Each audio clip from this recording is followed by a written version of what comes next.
I'll just start with these guys in the back of the room. What, having the seasons that they had, what do you take away from that?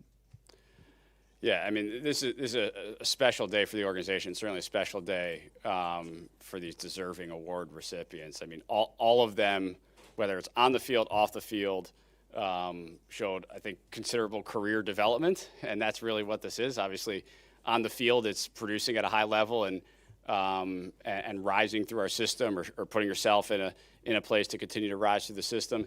And off the field in the office, it's guys who have stepped up, taken on additional work, and really contributed to the organization. So happy to have all of them here, and hopefully they can bring us a W tonight.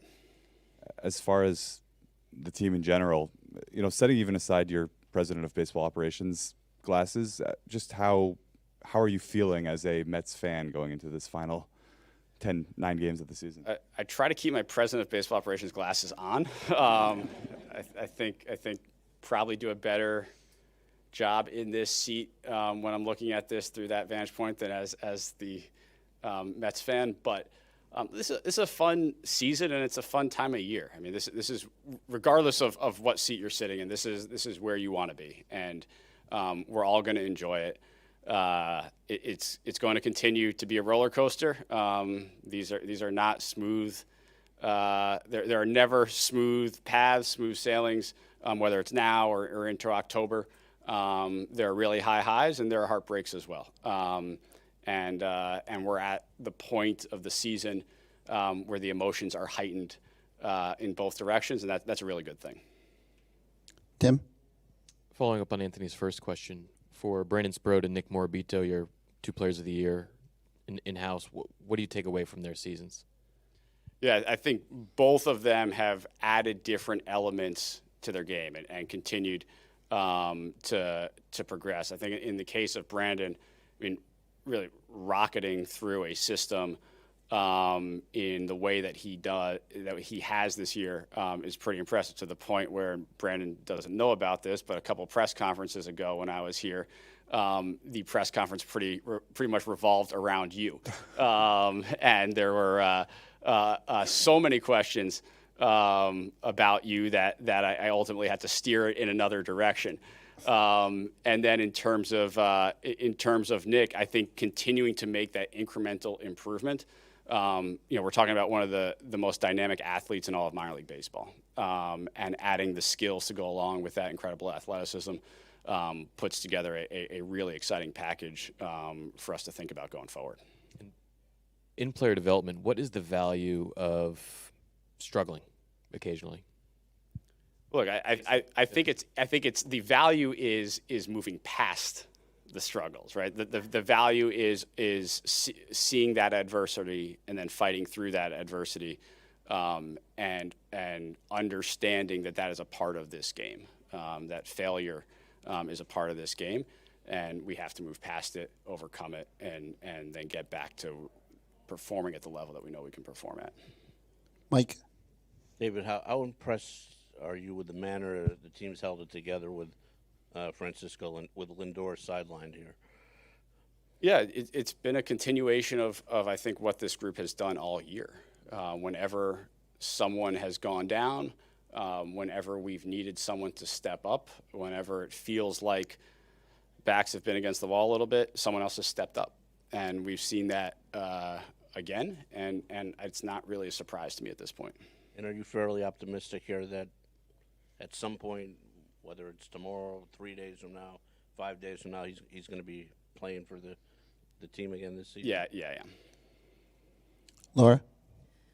From the outside looking in, people have looked at this roster and they see good clubhouse guys. John Manaea, J.D. Martinez, Iglesias. When you're constructing a roster, understanding that baseball is the most important thing, how much do you take into consideration character and personality and how people fit together?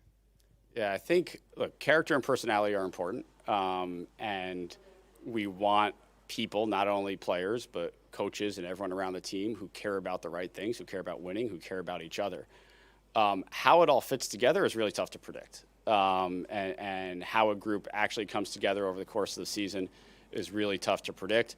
I think we all can do our best to influence it by how we are around the team.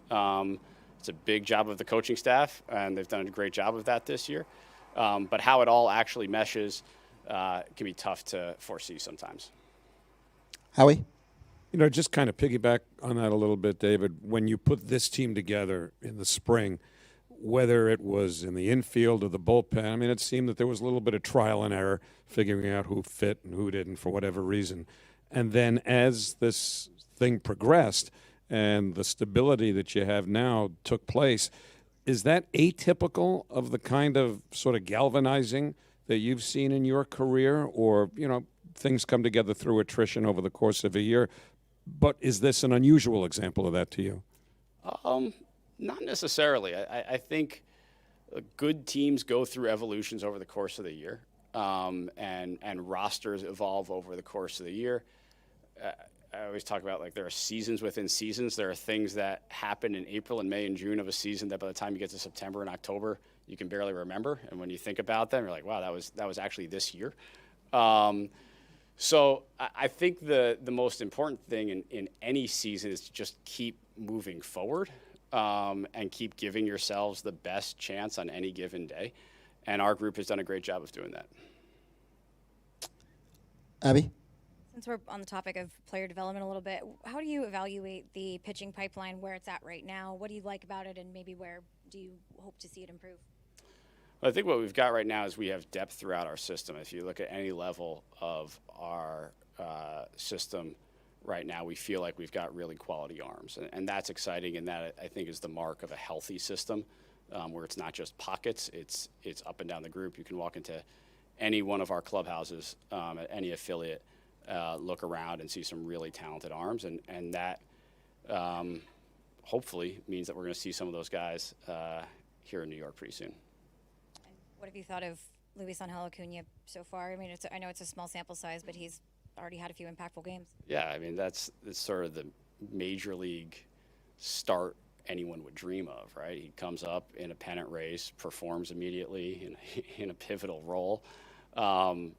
Enormous credit to him and the position he's put himself in, and it's been fun to watch. Disha?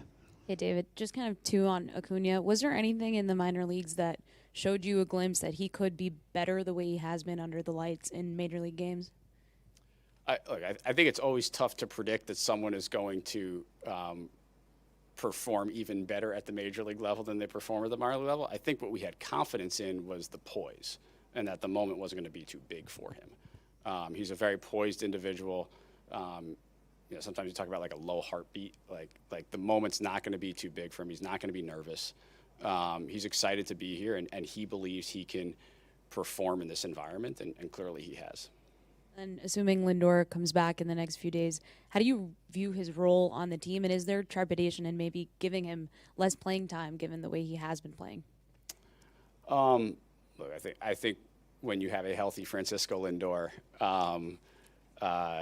he's gonna play. In terms of, you know, the role on the team, we'll figure that out. Mendy does a great job of getting guys time, of using guys' skill sets. So I think we'll continue to see that. Jerry? David, over here. Everyone in your rotation is thriving with his biggest workload in years, if not ever, I think in David's case. What have you taken from their success in these later weeks that you can apply to future pitchers and future rotations to make sure that guys you have down the road have similar results? Yeah, there's no secret to this one. We have a group of pitchers who have taken their preparation off the field incredibly seriously, beginning in the off season. And so we have a group of guys who understand that the recovery after starts, their work in between starts, their nutrition, their sleep habits, it all contributes to what they're able to do every fifth or sixth day. And this is about as dedicated a starting group that I've ever been around towards those off the field aspects that really impact health and recovery. Tim? Going back to the minors, you've got a couple guys in Jet Williams and Drew Gilbert who missed a chunk of time this season. How do you kind of evaluate where they're at now at the end of the year?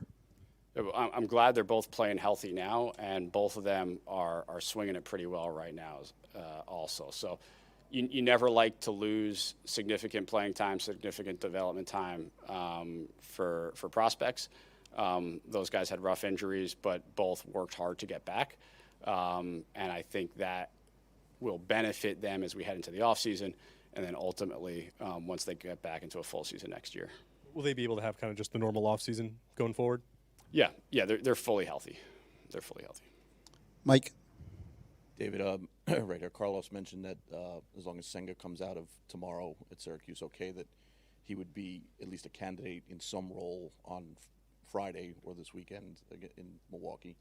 Just, is there some level of trepidation about, in whatever role you guys and he determine, fits for him, pitching in an unfamiliar type situation in what's potentially such a big game, and what you may get out of him after being out for so long?